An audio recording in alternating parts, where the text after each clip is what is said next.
माफी किस बात की? सदन में सत्य बोला उस बात की माफी मांग ले। राहुल गांधी जी क्या इस बात की माफी मांग ले कि एमईए के विरोध, मिनिस्ट्री ऑफ एक्सटर्नल अफेयर्स और नीति आयोग के विरोध के बावजूद 6 एयरपोर्ट एक धन्ना सेठ को दे दिए, उस बात के लिए माफी मांग ले। संसद में माइक बंद कर दिया जाता है। आरोप चार्ज नंबर 1। रुकिए सर, बहुत हल्ला मचाते हैं कि अडानी ने ये किया वो किया, क्यों नहीं कैंसिल कर रहे हैं भाई? राजस्थान में जो सैकड़ों एकड़ जमीन दे रखी है, हरियाणा में लोकतंत्र नहीं है मगर हिमाचल में लोकतंत्र है, उत्तराखंड में लोकतंत्र नहीं है मगर दिल्ली में लोकतंत्र है। इंदिरा जी को हाई कोर्ट ने भ्रष्टाचार और चुनावी धांधली का सिद्ध कर दिया था, उस नेता के बराबर भारत को तौल दिया। क्या कर रहा था सेबी, क्या कर रहा था एसएफआईओ, क्या कर रहा था एमईए, उसका कोई संज्ञान लेना। जिसको आप शेर कह रहे हैं वो शेर की खाल ओढ़कर गोरों के आगे मिमिया रहा है। अब आप लोग ये कह रहे हैं कि पहले राहुल गांधी माफी मांगे फिर आगे बढ़ेगा देश का एजेंडा, क्या वजह है इसकी? देखिए, वजह यह है कि अगर किसी नेता के मुंह से कभी अनायास कोई एक शब्द निकल गया हो और उसको लेकर हम लोग विषय बना रहे हो तो आप कह सकते हैं साहब आप मामले को तूल दे रहे हैं। पर यहां तो एक के बाद एक 3 अलग अलग जगहों पे जाके लगातार वही बातें कहना कि लोकतंत्र खतरे में है और लोकतंत्र नष्ट हो गया है, ये झूठ बोलना कि माइक बंद कर दिया जाता है, इस तरह की बातों का प्रचार करना और भारत के अंदर यह कहना कि पूरी democracy, majority of democracy finish हो गई है, जबकि हमारे प्रतिद्वंदी दलों के 2 लोग बैठे हैं अंजना जी और तीसरे आने वाले हैं। और अभी देखिए क्या दहाड़ दहाड़ कर बोलेंगे यहां पर और फिर उतना ही जाके वहां पे दहाड़ेंगे कि साहब वो हमारी तो लोकतंत्र खतरे में है, हमें तो बोलने नहीं दिया जाता, हमें ये नहीं करने दिया जाता। ये एक आध बार हो तो ठीक है, यह बहुत स्पष्ट हो गया कि कांग्रेस की एक सुविचारित योजना का अंग है भारत और भारत के लोकतंत्र को बदनाम करना।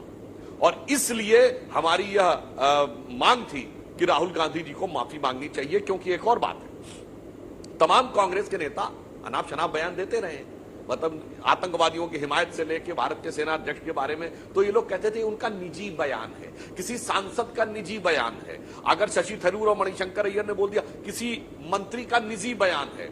जब सुशील कुमार शिंदे ने आरएसएस के ऊपर आतंकवाद के मुद्दे पे कह दिया, वापस ले लिया अपना बयान, गृह मंत्री का निजी बयान है। मगर ये एक सांसद का बयान, कांग्रेस की ये भी नहीं कुव्वत रह गई कि वो कह सके कि उनका निजी बयान है और कांग्रेस पार्टी को इससे लेना देना नहीं है। इसका मतलब कांग्रेस पार्टी ये सब करवा भी रही है और जान के कर रही है। और अंजना जी, मैं एक बात कहना चाहता हूं लाइटर नोट पे, बहुत से लोगों ने सुना होगा कि जब 1857 का दौर चल रहा था और लगा कि भारत की स्थिति कमजोर हो गई, तब एक ने पूछा बहादुर शाह जफर से, कहा दम दमे में दम नहीं, अब खैर मांगो जान की, ऐ जफर ठंडी हुई अब तेग हिंदुस्तान की। तो उन्होंने जवाब दिया था कि गाजियों में बू रहेगी जब तलक ईमान की, तख्त लंदन तक चलेगी तेग हिंदुस्तान की। मुझे लग रहा है आज तो ये शेर बदल गया है, कांग्रेसियों में रही नहीं रत्ती भर ईमान की, इसलिए तख्त लंदन तक चल रही है ये जहर जुबान की, क्योंकि आपके अंदर राष्ट्र के प्रति रत्ती भर भी यह निष्ठा नहीं रहेगी। अन्यथा मैं पूछना चाहता हूं,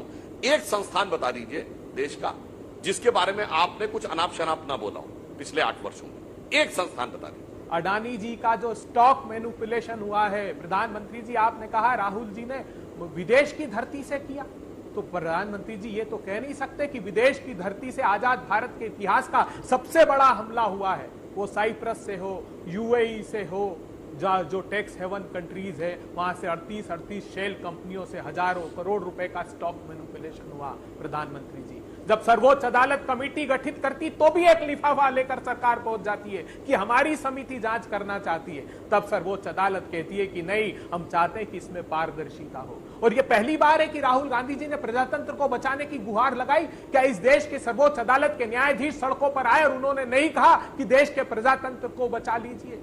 क्या यह बात सही नहीं कि देश के इतिहासकार, कलमकार, कलाकार ने सड़कों पर आकर कहा प्रधानमंत्री जी असहिष्णुता बढ़ रही है, तो भारतीय जनता पार्टी ने प्रतिसाद के रूप में उनको कह दिया कि ये तो अवार्ड वापसी गैंग के लोग हैं। इस देश के किसान सड़कों पर आए जिनकी राह में कील और कांटे बिछा दिए थे, उन्होंने कहा कि एक काले क्रूर कानूनों के प्रहार करना बंद कर दीजिए, तो उन्होंने कहा ये तो खालिस्तानी और पाकिस्तानी है। अग्निवीर को लेकर देश के युवा जब सड़कों पर आए तो उन्हें देशद्रोही ठहरा दिया गया। अरे किसके लिए ये सब कर रहे हैं? प्रधानमंत्री जी, आपने जब सत्ता में आने के पहले एक नारा दिया था तो हम सब अभिभूत थे, अच्छे दिन आने वाले हैं। आज पता लगता है कि किसानों की आमदनी 27 रुपए और आपके धन्ना सेठ जो 609 नंबर पर थे दूसरे नंबर पर आ गए, तो अच्छे दिन किसके आए? आपने कहा था कि आपदा में अवसर ढूंढना चाहिए, तो आपदा में अवसर क्या था कि कृषि के 3 क्रूर काले कानून आए और आपके जो साथी हैं उसी आपदा के समय में अडानी ग्रीन एनर्जी 6,823% की ग्रोथ करती है, अडानी इंटरप्राइजेस 2,501% की ग्रोथ करती है, अडानी ट्रांसमिशन 1288% की ग्रोथ करती है, अडानी टोटल गैस 897% की ग्रोथ करती है, अडानी पावर 824% की ग्रोथ करती है। प्रधानमंत्री जी, अमृत काल चल रहा है। राहुल गांधी जी को सदन में सत्य बोलने पर प्रिविलेज का नोटिस दे देते हैं और अमृत काल में अपने साथियों को नोटिस तक नहीं देना चाहते। क्यों जेपीसी की जांच से बचना चाहते हैं आप? मैं पूछना चाहता हूं प्रधानमंत्री जी, क्या समूचे विश्व में यह नहीं छप रहा है कि ग्लोबल हंगर इंडेक्स में हम 121वें स्थान पर आ गए? प्रधानमंत्री जी, क्या यह लॉलेसनेस की रिपोर्ट समूचे विश्व में नहीं छप रही? क्या ऑक्सफैम की रिपोर्ट नहीं कह रही कि 60% हिंदुस्तान के संसाधन देश के 10% धन्ना सेठों के पास चले? 2 सवाल है सर, उसी का जवाब दीजिएगा, फिर बाकी चीजों पर। बिल्कुल, मैं उसी का जवाब दे रहा हूं। माफी किस बात की? सदन में सत्य बोला, उस बात की माफी मांग ले। राहुल गांधी जी क्या इस बात की माफी मांग ले कि एमईए के विरोध, मिनिस्ट्री ऑफ एक्सटर्नल अफेयर्स और नीति आयोग के विरोध के बावजूद 6 एयरपोर्ट एक धन्ना सेठ को दे दिए, उस बात के लिए माफी मांग ले? क्या इस बात के लिए माफी मांग ले कि एनसीएलटी में निजी हित साधे गए, अडानी जी को 90% हेयर कट करके कंपनी सौंप दी गई, उसके लिए माफी मांगे? क्या इस बात के लिए माफी मांगे कि उन्होंने कहा जेपीसी की जांच कीजिए? देश दूसरा प्रश्न चाहता हूं, क्या राहुल गांधी जी को इस बात के लिए माफी मांगनी चाहिए? अर्थात राहुल गांधी माफी नहीं मांगेंगे। दूसरा प्रश्न, संसद में माइक बंद कर दिया जाता है, आरोप चार्ज नंबर 1। रुकिए सर, नोटबंदी पर चर्चा नहीं होने दी, जीएसटी पर चर्चा नहीं होने दी, चीन ने जो भारतीय जमीन पर कई जगहों पर कब्जा किया हुआ है, जो आरोप है राहुल गांधी का, चीन पर ये नोटबंदी, जीएसटी और उसके बाद चीन पर चर्चा नहीं होने दी देश की संसद में। इन चीनी घुसपैठ को लेकर इन चारों आरोप पर उनके पॉइंटेड जवाब दीजिए, अगर आपके पास जवाब है, अगर आपने कराई हो नोटबंदी पर चर्चा। बिल्कुल। देखिए, इनकी मंशा क्या रहती है, मैं चर्चा पर ही जवाब देता हूं। जब किसान बिल आए थे तो इन लोगों ने क्या संसद में, जब हम लोग कह रहे थे चर्चा करो, तो कहते थे चर्चा नहीं, सीधे वापस करो, कोई चर्चा नहीं होगी, सीधे वापस लीजिए। और याद करिए, जब प्रधानमंत्री जी ने सीधे वापस देने का निर्णय ले लिया, कह रहे चर्चा क्यों नहीं हो रही?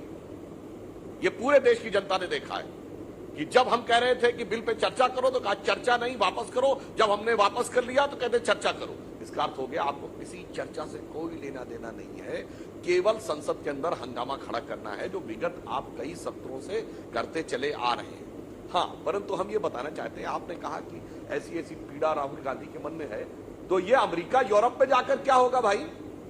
वहां बोलने से क्या होने वाला है? अरे जनाब, किस 20वीं सदी की मानसिकता में पड़े हैं? अरे होगा कभी गोरों का शासन। आज वो लंदन वालों के बस की कुछ नहीं है कि यहां पे कर दे। लंदन में भी देखिए, सेंट लगा के चंदन में एक हिंदुस्तानी दिखा रहा है, चंदन सेंट से ऊपर हो गया, वहां शासन करके दिखा रहा। आप पता नहीं कौन सी मस्क शुदा शिकस्त खुरदार, यानी आत्मग्लानि से अभिभूत पराजित मानसिकता में पड़े हैं कि वहां जाके गाना गा रहे हैं कि साहब भारत माइक बंद किया गया है। अगर यह आरोप है तो सदन के अंदर चेयरमैन ने कहा है कि किसी का माइक कभी नहीं बंद किया गया और सारा डिजिटल रिकॉर्ड अवेलेबल है। केवल माइक वहां पे बंद किया जाता है जब व्यक्ति अपना समय पूरा कर चुका होता है और उसके बाद भी वो लगातार बोलता चला जाए, अन्यथा वो बगैर अपने टर्न के बोल रहा हो। तब जैसे कोई लोग नारे लगाते हैं तो सबके माइक ऑन नहीं रहते भाई, लाइन और कहते हैं जी बहुत हल्ला मचाते हैं कि अडानी ने ये किया वो किया। क्यों नहीं कैंसिल कर रहे हैं भाई? राजस्थान में जो सैकड़ों एकड़ जमीन दे रखी है, इतना बड़ा घपला कर दिया है, आप आकर टीवी पे ये बताना और वहां पे रिश्ता निभाना, ये क्या है? छत्तीसगढ़ में क्यों नहीं माइन लीज कैंसिल करते?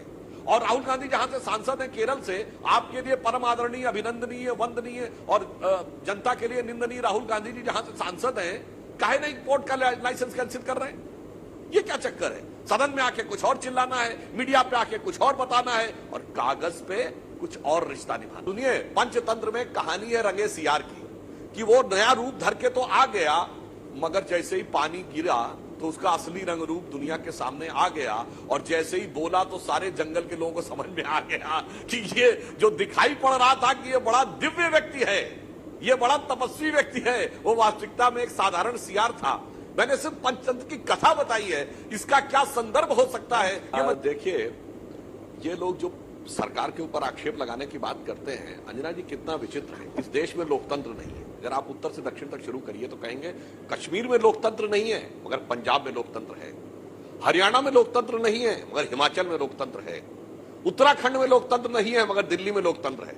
यही परिभाषा है ना। उत्तर प्रदेश में लोकतंत्र नहीं है मगर राजस्थान में लोकतंत्र है, और मध्य प्रदेश में लोकतंत्र नहीं है मगर बिहार में लोकतंत्र है, गुजरात में लोकतंत्र नहीं है मगर झारखंड में लोकतंत्र है, महाराष्ट्र में लोकतंत्र नहीं मगर बंगाल में लोकतंत्र है। देश की जनता को इतना भोला मत समझिए मान्यवर। जब आप कहते हैं पूरे देश में लोकतंत्र है तो ये आप अपनी सरकारों का भी क्या अपमान करते हैं। और ये सारे के सारे लोग ये कौन बोल रहे हैं अंजना जी? ये आम आदमी पार्टी वाले लोग, ये तो वो लोग हैं जिन्होंने कहा था सारी संसद चोर है। अन्ना के वो शिष्य जिन्होंने दारू के दरिया के भ्रष्टाचार में सब कुछ बहा दिया। अभी हमारे तृणमूल कांग्रेस के मित्र बोल रहे थे कि देश के ऊपर बड़ा गर्व है। ये वो पार्टी है जिसके की नेता ने कहा पाकिस्तान के पत्रकार को दिखाकर कि देखो मेरी कॉन्स्टिट्यूएंसी मिनी पाकिस्तान है। फरहाद हाकिम जलवाए जलाल से तृणमूल कांग्रेस की सरकार में मंत्री हैं। और हमारे मित्र अभय दुबे जी ये कहते हैं कि इस देश के ऊपर बड़ा गर्व है। ये वो हैं जिन्होंने इस देश को कहा India is Indira and Indira is India. वो भी किस प्रधानमंत्री के बराबर किया? जो हाई कोर्ट के द्वारा भ्रष्टाचार और चुनाव में धांधली का दोषी सिद्ध कर दिया गया। इंदिरा जी को हाई कोर्ट ने भ्रष्टाचार और चुनावी धांधली का सिद्ध कर दिया था। उस नेता के बराबर भारत को तौल दिया। इसलिए ये सारे लोगों की जो जुगलबंदी है ये और कुछ नहीं है। ये केवल अपना अपना भ्रष्टाचार छुपाने के लिए ये सारे के सारे मौसेरे भाई एकत्र होकर आए हैं। और अब इसके लिए विदेश में जाके दुहाई देने में इनको गुरेज नहीं हो रहा है। इसलिए इनका एक भाई जाकर विदेश में दुहाई दे रहा है कि कम से कम मेरे भ्रष्टाचार को और मेरी संपत्तियों को बचाओ, जो मैंने इतने जतन से इतने लंबे समय तक हम सब लोगों ने मिलकर की थी। कुलदीप जी आपके नेता बोलते थे ना ये सब मिले हुए हैं जी, ये कभी किसी पे कार्रवाई नहीं करेंगे, हम आएंगे तो कार्रवाई करेंगे। कितनों पे कार्रवाई की है बताइए? अभी तक पंजाब में भी तो 1 साल हो गया।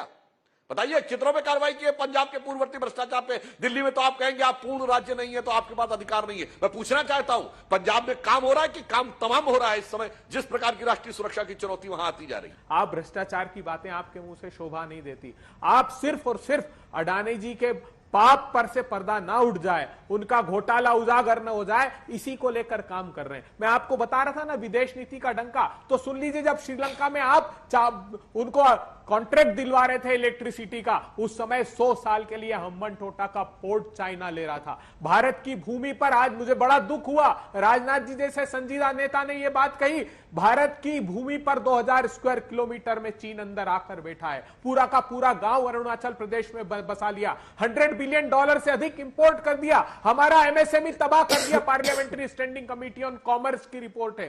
तब भी आप चीन को आप कह दीजिए ना, प्रधानमंत्री आकर कह दे एक बार सदन में, जेपीसी नहीं गठित करना चाहते कि अडानी की कंपनी में ना शेल कंपनियों से कोई स्टॉक मैनिपुलेशन हुआ है, ना कभी करने की कोशिश की है। कम से कम यही कह दे। आप पर्दा डालने में कामयाब नहीं रहेंगे। सर्वोच्च अदालत ने तो कमेटी गठित की है, कांग्रेस मुखरता से बात तब तक उठाती रहेगी जब तक आप नहीं मान ले। और विदेश की भूमि से इससे बड़ा भारत पर हमला कोई हो सकता है कि जो टैक्स हेवन कंट्रीज है वहां से स्टॉक मैनिपुलेशन हुआ? क्या कर रहा था सेबी, क्या कर रहा था एसएफआईओ, क्या कर रहा था एमई? आपको बहुत इस समय अदावत है कि आपने कहा कि अडानी ने बहुत बड़ा घपला किया है, तो उनके पास 3 राज्यों में जमीन है। चूंकि आपने पावर प्रोजेक्ट के लिए राजस्थान में जमीन दे रखी है, आपने माइंस दे रखी तो जमीन दे रखी है, पोर्ट दे रखा केरल में तो जमीन दे रखी, तो केरल छत्तीसगढ़ में क्यों नहीं? जमीन क्यों दे रखी है भाई? ठीक है, चूंकि आपने जमीन दे रखी है इसलिए आपके पांव के नीचे जमीन नहीं है। आप भी एक जवाब इस पे दे दीजिए। और एक बात और कह दूं, ये बहुत ज्यादा कांग्रेस के नेता ये बोलते हैं कि शेर दहाड़ रहा है। अंजना जी, शेर तो वो अकेला होता है जिसने संसद में खड़े होकर कहा था एक अकेला सब पर भारी। और ये तो वो हैं जिन्होंने संसद भवन की छत के ऊपर लगे शेरों के बारे में न्यायालय में याचिका दायर की थी कि शेर ज्यादा आक्रामक लग रहे हैं, इनको शेर भी बिल्ली जैसे चाहिए थे, भीगी बिल्ली जैसे चाहिए थे, इसलिए शेर नहीं दहाड़ रहा है। शेर गोरों के, जिसको आप शेर कह रहे हैं, वो शेर की खाल ओढ़कर गोरों के आगे मिमिया रहा है। ठीक। मिमिया रहा है कि आपका मैं ये उस जो पूरा खानदान मामला का वली अहद सल्तनत हूं जिसके ऊपर आपकी फरमाबरदारी की है और आपकी अंजना जी। रहमतों का साया रहा है, एक बार फिर हमें बचाइए, ये वो कह रहा है।